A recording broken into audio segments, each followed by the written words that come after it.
I am Ferdinand Marcos, and I am the President of the Republic of the Philippines. I stand today on behalf of 110 million Filipinos. Everyone, hello universe, it's me again. Shout out sa inyo mga kababayan. Nako, nasa hot issue si Sara Duterte. Sa mga Marcos loyalist supporters, Filipino and OFW. Ito na nga bang sinasabi natin mga kababayan. Nag-backfire sa kanya ang lahat ng mga pinagagawa niya. Yung paninira niya kay Pangulong Marcos Jr. Ano na? Ito ang pinakamalaking pasabog tungkol sa kanya. Kababaeng tao, 'di ba? Tingnan niyo naman. Magandang babae pero sa kabila ng kagandahan niya, isa pala siyang Nako. Sino nga kaya si Mr. Madriaga sa buhay ni Sara Duterte? At bakit dumalaw ito sa BGMP? Bakit niya dinalaw si Mr. Madriaga? Ano ba ang connection niya sa kanya? Kasi sabi, pumunta sa BGMP ng 10 oras ng gabi para dalawin itong taong ito. Nakaw, talaga naman. Eto na, sa lahat ng video ko, siguro ngayong 2025, mag-end ng 2025, itong pinaka, di ba? Nag-backfire sa inyo yung mga pagbibintang nyo, pang-alipusta nyo sa Pangulo. Yan ang sinasabi ko. It's biblical, guys. Sabi ng Panginoon, huwag kang gaganti. Ako ang gaganti. Ihahayag ko ang buong pagkatao nila. Eto na nga. God is good all the time. Thank you, Lord. To God be all the glory, mga kababayan. Sabi po ng politiko. Sabi niya dito, a man who introduced himself as a former bagman of Vice President Sara Duterte has alleged that her 2021-2022 national campaign was financed by the Philippines offshore gaming operators Pogo and Bro. Uy, sus Mariosep, nako. Matindi, dealers according to an affidavit obtained by Politico. What? Ayan na. In his sworn statement, Ramel Lagunoy Madriaga claimed that in 2020, upon the alleged instruction of Davao City Mayor Sara Duterte, he helped organize group called Inday Sara Duterte is my president, together with several of the vice president former classmate of San Sebastian College of Law, where he also said he graduated. Sabi sa inyo, alam niyo mga bes, dito ko siguro masasabi na itong si Madriaga, tama po lahat ng sinasabi niya. Kasi yung kanyang affidavit, credible OG talaga, guys. Yung OG talaga yung notaryo. Mismo ang abogado niya ang nagsabi. Eto, palagay ko mas malala ito sa confidential fund ni Sara Duterte ang issue. Grabe talaga to si Sara, Ang dami talagang kabalbalan na ginagawa. At isa sa mga dahilan kung bakit gusto nila patalsikin ang Pangulong Marcos Jr. because of this. Yan ang sinasabi natin. Tama yung mga sinasabi natin. Gusto nila patalsikin ang Pangulo. Kaya maugong yung balitang distab. Dahil pag once na nangyari yun, wash out ang lahat ng mga issue laban sa kanila. Pero dahil hindi nangyari yan, ito na. Walang usok na hindi uusok. Walang baho na hindi sumingaw. Ano na, mga bes? You see? Deliver since duffel. Bag, Sara Duterte 2022 campaign funded by Pogo. Agoy. Ayan na nga ang sinasabi natin. Alam niyo ito si Mr. Madriaga. Pwedeng mag-witness yan sa ICC. Laban kay Sara Duterte. Ay, nako. Matindi. At saka isa pa, mga kababayan, I think Mr. Madriaga, very credible source kasi malalim ang background ng pagkatao nito, guys. Yung kanyang yung background niya. Matagal na siya nagserve sa sa gobyerno. Kaya marami siyang alam as in. Kasi yung affidavit niya talagang bombshell yun, mga kababayan. Kaya abangan po natin ang mga ang karagdagang balita tungkol dito. Ito, nag-viral na. Sinasabi sa inyo Hindi yun talaga kaya si PBBM. PBBM pa. Napakatalino niya. Kaya sundan natin yung issue na ito. Ayan na hot on the spot si Sara Duterte. Hindi biro to mga kababayan. Itong balita na ito talagang sangkot dito ang Vice Presidente. So I think baka kasama to sa impeachment.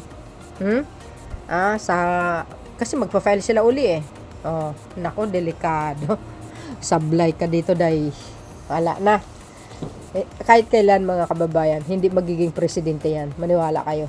Maitim ang budhi nito mayabang pati. Alam mo kung sino magsalita. Oh, ayan, ngayon. Sabi ng mga DDS, hindi daw totoo. Let's see. Mas credible naman si Madriaga kaysa kay Gutesa, kaysa kay Saldico. Oh, ito. Labanan ng with notaryo ito with original notaryo ang affidavit.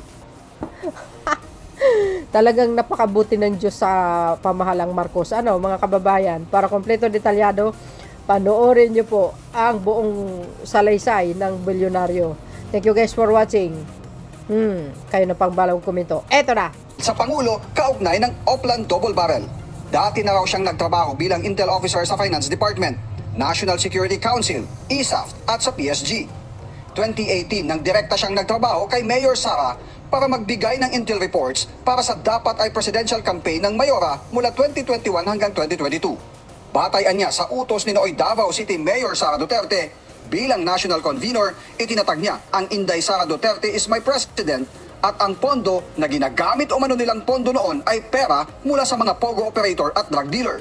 Kasama rin sa napondohan ang ibang support group para sa kandidatura ni Mayor Sara. Katunayan niya ang kontrobersyal na magnetic lifter noong 2018. Mister ni Nooy Davao City Mayor Sara ang nag-utos sa kanya para mailabas ito sa kustodiya ng Bureau of Customs sa Manila International Container Port na kalaunan ay natagpuan sa Cavite na wala ng laman. Sa kwento niya sa akin talaga lang, wala naman daw talaga alam yung tagubat, naging biktima lang. Siya dapat ang maglalabas noon dahil labas-pasok na daw siya sa custom. Pero dahil hot item, hindi niya nilabas at may report na lang niya doon sa nag-utos sa kanya na hot item, sir, may nakamata na dyan. So, dinaan na lang sa, ang term niya is pinera na lang, kaya nilabas yung magnetic lifter. Nang manalo si Sara bilang Vice President, inatasan daw siyang bumuo ng Vice Presidential Security and Protection Group para sa seguridad at intelligence work ni VP Sara. Siya daw mismo ang nagpakilala at nagrekomenda kay Colonel Dennis Nolasco na isa umano sa mga estudyante niya sa Presidential Security Group. At si Nolasco naman ang kumuha ng serbisyo ni Nooy Colonel Raymond Dante La Chica para pamunuan ang Vice Presidential Security and Protection Group. Naging katrabaho niya umano sila Nolasco at La Chica para mag-transport ng malalaking halaga ng pera sa iba't ibang tao, batay na rin umano sa utos ni VP Sara. Isang duffel bag umano na puno ng pera ang dineliver sa isang comedy bar na pag-aari at binibisita ng mga alumni ng San Sebastian College of Law na nasa Timog Avenue sa Quezon City. Mayroon din umano siyang dineliver na duffel bag na naglalaman din ng 33 hanggang 35 million pesos sa Cabuyao, Laguna na laan para sa isang mayor. Nasa 80 million pesos naman ang idineliver niya sa parking lot ng malaking mall sa Mandaluyong kung saan kaparehong paraan ang ginawa niya sa ombudsman na iiwan ang sasakyan na naglalaman ng pera at iniwan ang susi ng kotse sa ibabaw ng kaliwang unahang gulong.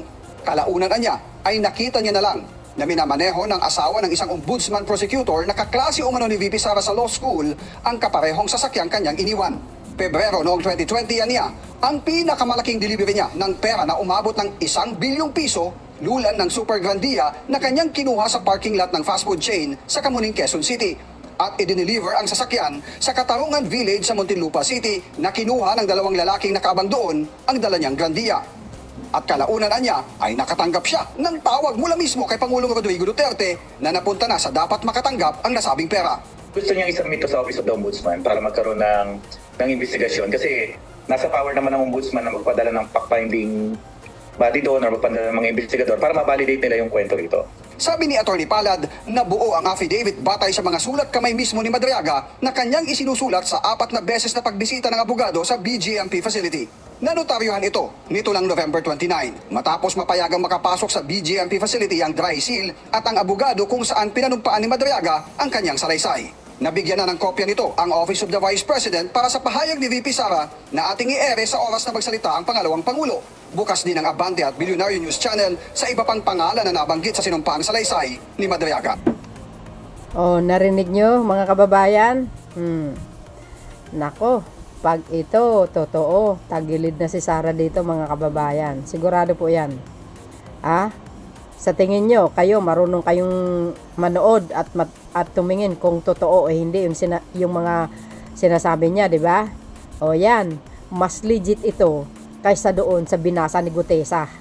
Bakit? Yung notaryo niya pa lang legit na legit yan, guys. Urig. OJ yan, original. Ika nga. O, ayan na.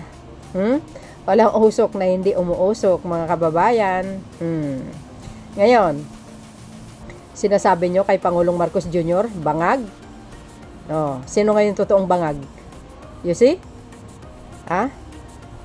Kaya nga magpasalamat tayo kay Pangulong Marcos Jr., binanya ang pugo. Dahil binanya ang pugo, ang daming nagagalit. Yun pala, ito si Sara Duterte, konektado rin pala dyan. Ano na mga kababayan, ayan abogado ni Mr. Madriaga.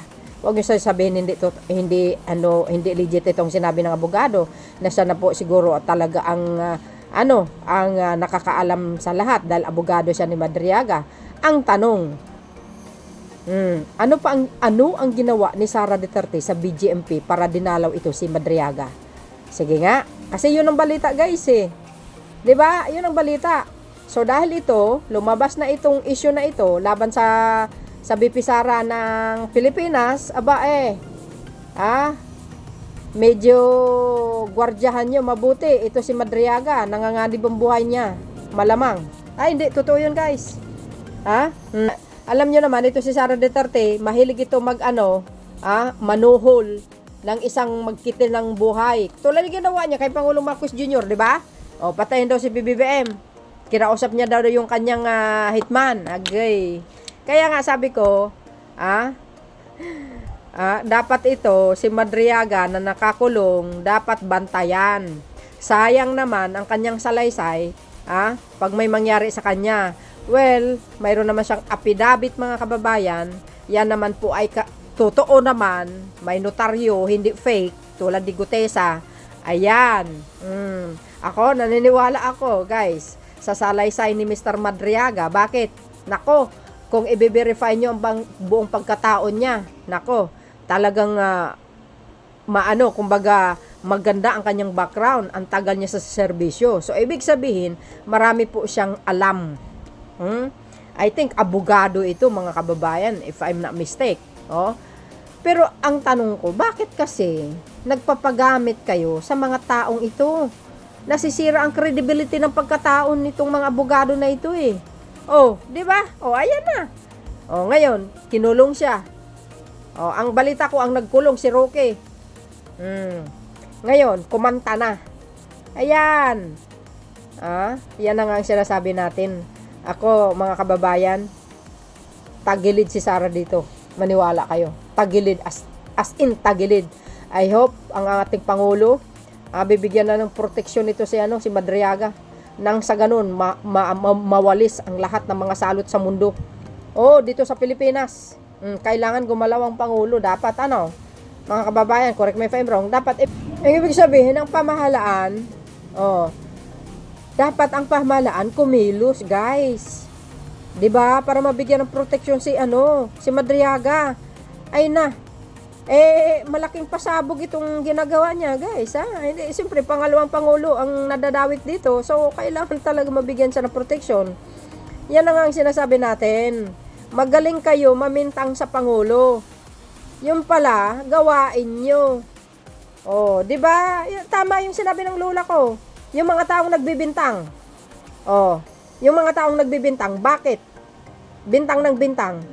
Yun daw ay gawain nila. Edi tumpak. Yun na yun. Ay, mga kababayan, malaking pasabog itong ginawa ni Madriaga sa kasaysayan ng Pilipinas.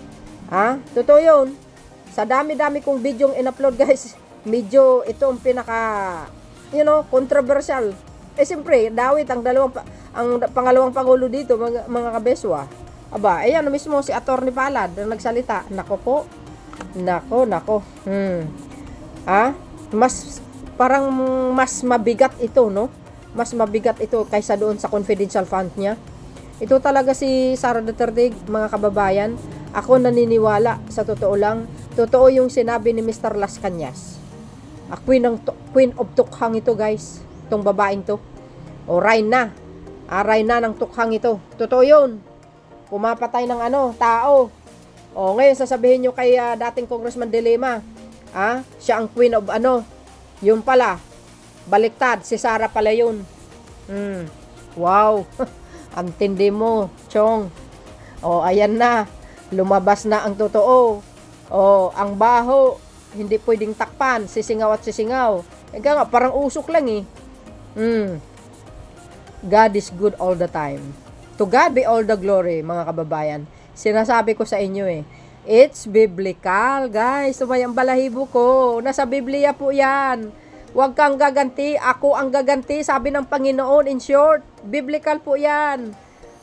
Ihahayag niya ang buong pagkatao nila. Kaya nga sabi niya, huwag kang gaganti. Ako ang gaganti. Kaya si Pangulong Marcos Jr. tahimik lang Hindi nagsasalita. I know, nagbabasa ng Biblia. Oh, you see, nangyari ngayon. Kahit sino ka pa, pag ang Panginoon kumilos, sigurado, malalagay ka talaga sa alanganin. Oo. Oh, yan, babanggain nyo ang Pangulo. Yan ang sinasabi ko, mas berdugo sa inyo. Oh, tahimik lang yan, pero mapangadib ang galaw. Ngayon, for sure, nakarating na sa kanya yan. Oh, let's see guys, ang maaring mangyayari dito sa issue na ito. So do you think ang pamahalaan okay lang yan, itong mga issue lumabas? Ay, so wait and see na lang tayo.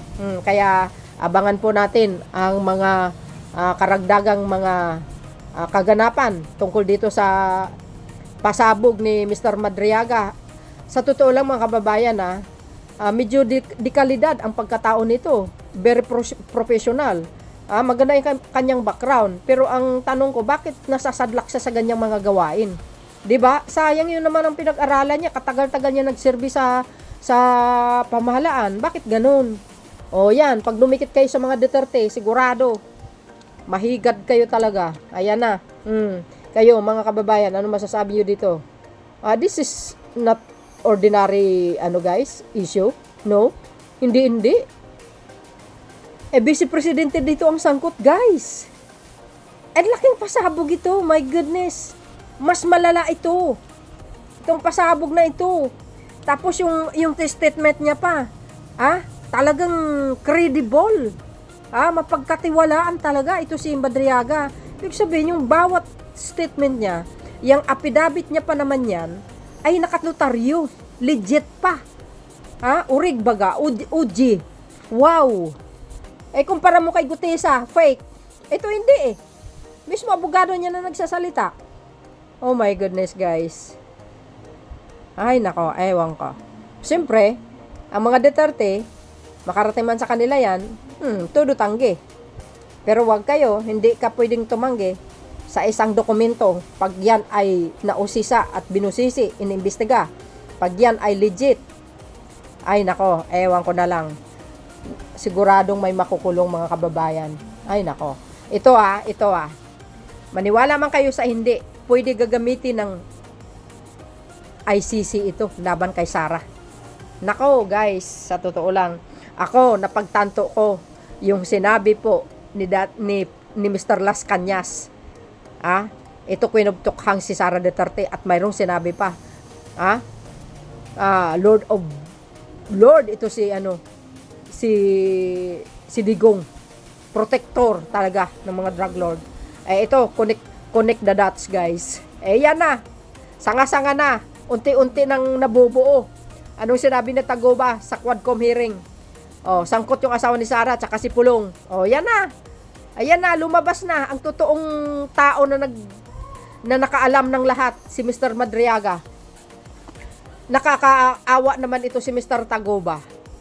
Di ba? Siya ang napuruhan. Pero yung big face, na tulad ni Sara Duterte at Pulong, wala, malaya. Si Taguba, I hope, di ba, mabigyan siya ng ng parol. Yung ibig sabihin, yung paglaya, ika nga. Wala, nasangkot siya Kawawa, kabatang-bata pa pati yung isa. Di ba? Sigurado, nako, malaking issue ito, mga kababayan. Nako, ewan ko na lang. Sa totoo lang, kaya abangan po natin ang karagdagan mga kaganapan tungkol dito. Ayan na. Ayan na. nag-backfire sa inyo. Yung mga pagbibintang nyo sa Pangulo, nag-backfire. Pagbibintang nyo kay Congressman Sandro, First Lady, tsaka Speaker Martin, eto na ang kapalit. Mas matindi. Legit pa. OG yan, guys. OG. Naku, sakit sa bangs. May makukulong. Maniwala kayo, guys. Kaya sabi ko, huwag kayong mag-ambisyon na tatakbo sa pagkapangulo dahil hindi papayag po ang Panginoon. Alam ng Panginoon kung gaano kaitim ang budhi ni Sara Duterte. Yan ang katotohanan.